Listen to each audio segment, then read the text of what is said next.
Hi guys, ngayon ay tuturuan ko kayo kung paano gumawa ng account sa MetaMask. And how cold is not enough.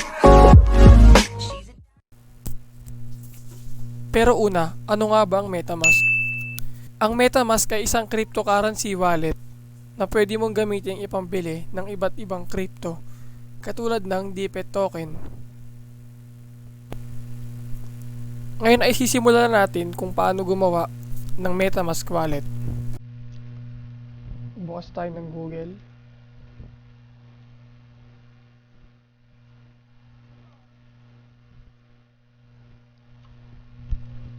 Una ay search itong MetaMask.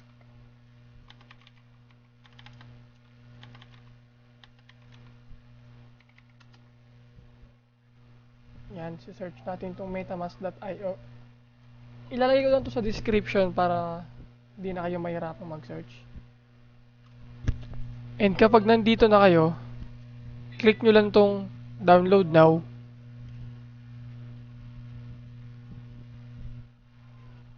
Tapos, pag nandito na kayo, i-click nyo lang tong install MetaMask for Chrome. And dadalhin tayo nito sa Google Web Store.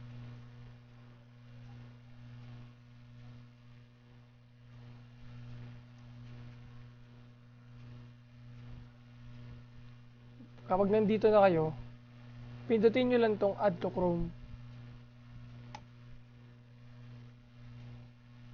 Tapos itong add extension.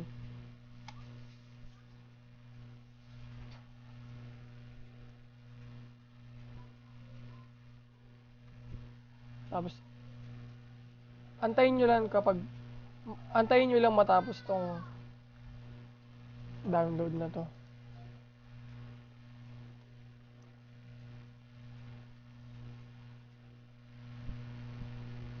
Pagkatapos nyan ma-download ay mapupunta tayo sa sa mismong website ng MetaMask.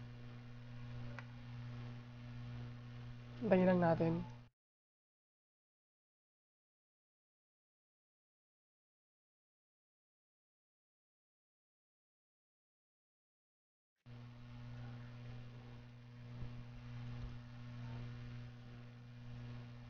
And then,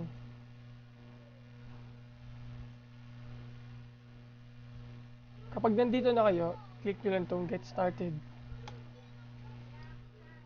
And dahil gagawa tayo ng MetaMask wallet, ang pipindutin natin ay create a wallet.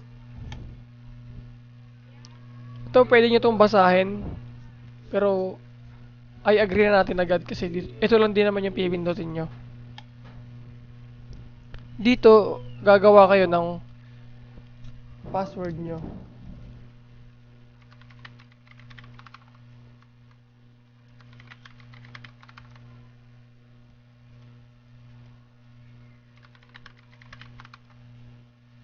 Yan. Kapag nakagawa na kayo ng password, i-click nyo lang tong I have agreed to the terms of use. Tsaka i-click nyo tong create.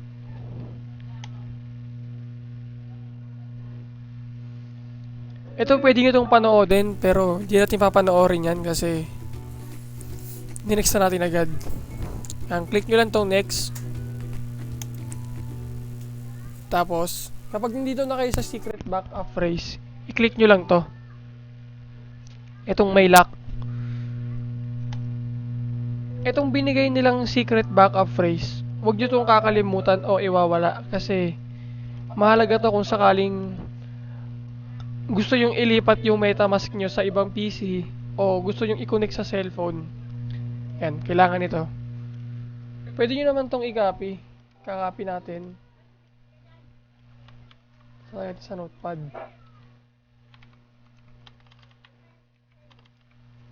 Yan. Lagyan lang natin dyan. Then click natin tong next.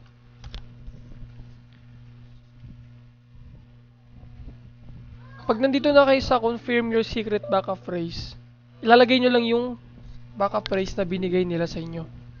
Ito yun. Lagay muna natin.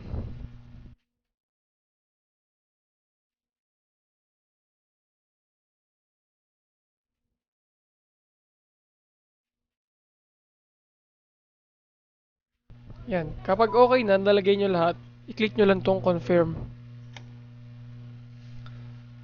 And ayan. Click nyo lang tong all. Pagkatapos nun, click nyo lang tong all done. And ayan. Meron na kayong MetaMask account. Itong QR code na to, ito yung gagamitin nyo kapag gusto nyong i-connect yung MetaMask account nyo sa mga cellphone nyo. Kailangan nyo nito. And may mga proseso din doon na ituturo ko sa mga susunod na video. Next lang natin yan. And ayan, meron ka ng MetaMask account. Kung gusto mo siyang makita, i-click mo lang tong sa taas, sa upper right, tong puzzle icon. And pwede mo siyang ipin para mas madali mo makita. Tapos i-click mo lang yung ito, yung icon ng MetaMask. Ayan, ayan na siya.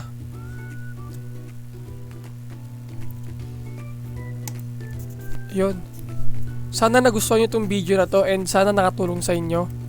And kung nagustuhan nyo, please like, comment, and subscribe para makagawa pa tayo ng iba-iba pang tutorial. Yun lang, salamat.